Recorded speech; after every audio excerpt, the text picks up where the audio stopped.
Halo sahabat Gadera, salam sehat dan bahagia. Jumpa lagi di tayangan Gadera Sehat.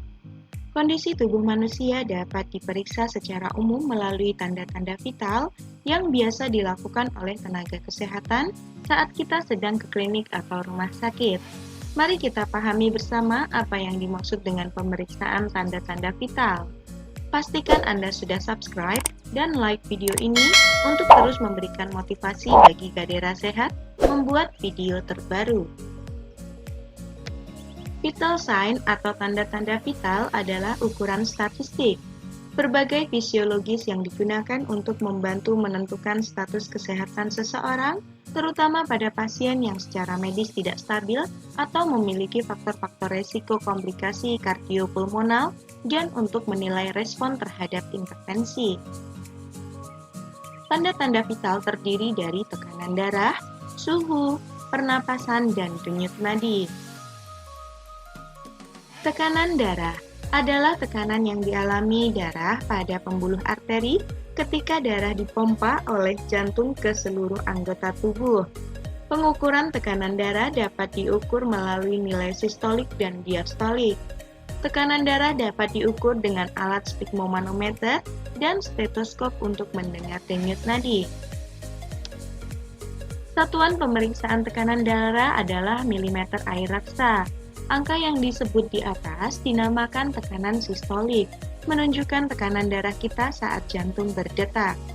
Angka di bawah disebut diastolik, memperlihatkan tekanan darah kita saat jantung istirahat di antara dua detakan. Bila tekanan sistolik terlalu tinggi, itu berarti jantung kita bekerja terlalu keras. Tekanan darah sistolik adalah tekanan tertinggi yang dicapai saat otot jantung berkontraksi. Normalnya, pada orang dewasa adalah 90-120 mm air raksa. Tekanan darah diastolik berarti tekanan darah di arteri saat jantung beristirahat atau rileks. Berikut adalah tabel normal, sistol, dan diastol sesuai dengan umur. Pada bayi kurang dari 1 bulan, tekanan sistolik normalnya adalah 45-80 mm air raksa dengan diastolik normal 30-55. Bayi kurang dari 1 tahun, yaitu tekanan sistoliknya adalah 65-100 dan diastolik normalnya adalah 35-65. Anak umur 1-5 tahun memiliki sistolik normal yaitu 80-115 dan diastolik normal adalah 55-80. Anak usia 6-13 tahun, sistolik normalnya adalah 80-120 dengan diastolik normal yaitu 45-80. Dan usia remaja 14-18 tahun, sistolik normalnya adalah 90-120 dengan diastolik normal yaitu 50-80. Pada dewasa 19-40 tahun, sistolik normalnya adalah 95-135 dengan diastolik normal adalah 60-80. Pada dewasa usia 41-60 tahun, sistolik normal adalah 110-145 dengan diastolik normal yaitu 70-90. Pada lansia lebih dari 60 tahun, sistolik normalnya adalah 95-145 dengan diastolik normal yaitu 70-90 mm air raksa. Interpretasi hasil pengukuran tekanan darah pada usia lebih dari 18 tahun berdasarkan Joint National Committee 7 adalah sebagai berikut. Klasifikasi tekanan darah pada usia lebih dari 18 tahun dikatakan normal apabila tekanan darah sistoliknya kurang dari 120 dan tekanan darah diastolik yaitu kurang dari 80. Dikatakan klasifikasi tekanan pada prehipertensi apabila tekanan darah sistoliknya yaitu 120-139 dan tekanan darah diastoliknya adalah 80-89. Klasifikasi tekanan darah dikatakan hipertensi stage 1 apabila tekanan darah sistoliknya yaitu 140-159 dan tekanan darah diastoliknya 90-99. Diklasifikasikan hipertensi stage 2 apabila tekanan darah sistoliknya adalah lebih dari 160 dan tekanan darah diastoliknya lebih dari 100. Suhu merupakan besaran pokok yang mengukur derajat panas suatu benda atau makhluk hidup. Suhu tubuh dihasilkan dari Satu, yaitu laju metabolisme basal di seluruh tubuh. Dua, aktivitas otot. Yang ketiga, yaitu metabolisme tambahan karena pengaruh hormon. Tindakan dalam pemeriksaan suhu tubuh, alat yang digunakan adalah termometer. Jenis-jenis termometer yang biasa dipakai untuk mengukur suhu tubuh adalah termometer air raksa dan digital. Metode mengukur suhu tubuh yang pertama adalah oral. Termometer diletakkan di bawah lidah 3-5 menit, tidak dianjurkan pada bayi. Yang kedua adalah aksila. Metode yang paling sering dilakukan 5-10 menit dengan menggunakan termometer raksa. Suhu aksila lebih rendah 0,6 derajat Celcius atau 1 derajat Fahrenheit daripada oral. Yang ketiga adalah suhu rektal.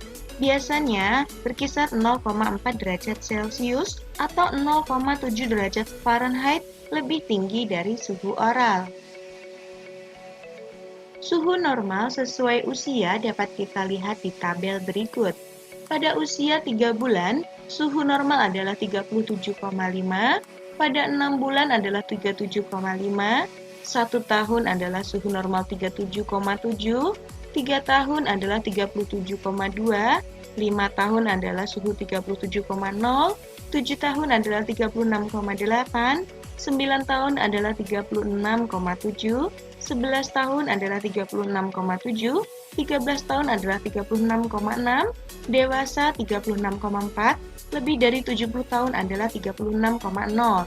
Suhu tubuh normal untuk suhu normal 36-37,5 derajat Celcius, suhu rektal 36,7-37 derajat Celcius, suhu rektal biasanya 0,6 derajat Celcius lebih tinggi dari per oral.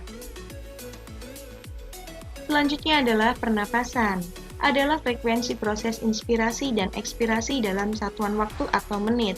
Faktor yang mempengaruhi respiratory rate yaitu usia, jenis kelamin, suhu tubuh, posisi tubuh, dan aktivitas.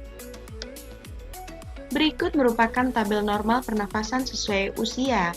Pada usia bayi baru lahir, frekuensi normal pernapasan yaitu 35-40, pada bayi 6 bulan yaitu 30-50, toddler atau 2 tahun 26-32, anak-anak adalah 20-30, remaja adalah 16-19, dan dewasa normal yaitu 12-20.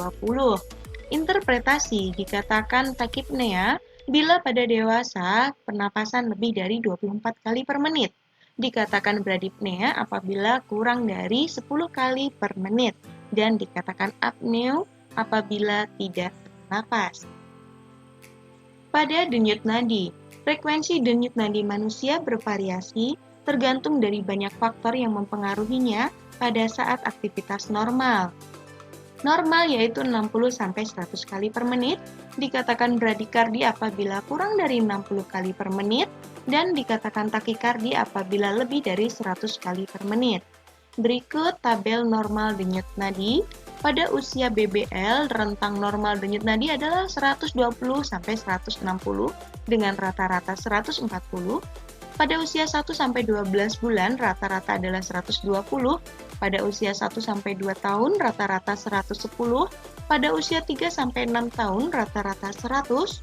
Pada usia 7-12 tahun, rata-rata adalah 95. Pada remaja, rata-rata 80. Dan dewasa, 80. Pengukuran denyut nadi dapat dilakukan di arteri radialis, terletak sepanjang tulang radialis, lebih mudah teraba di atas pergelangan tangan pada sisi ibu jari. Relatif mudah dan sering dipakai secara rutin. Yang kedua adalah arteri brachialis, terletak di dalam otot biceps dari lengan atau medial di lipatan siku. Digunakan untuk mengukur tekanan udara. Yang ketiga adalah arteri karotis, terletak di leher di bawah lobus telinga, di mana terdapat arteri karotid berjalan di antara trachea dan otot sternocleidomastoideus. Demikian tayangan tentang pemeriksaan tanda-tanda vital. Semoga dapat meningkatkan pemahaman kita bersama. Good luck and see you!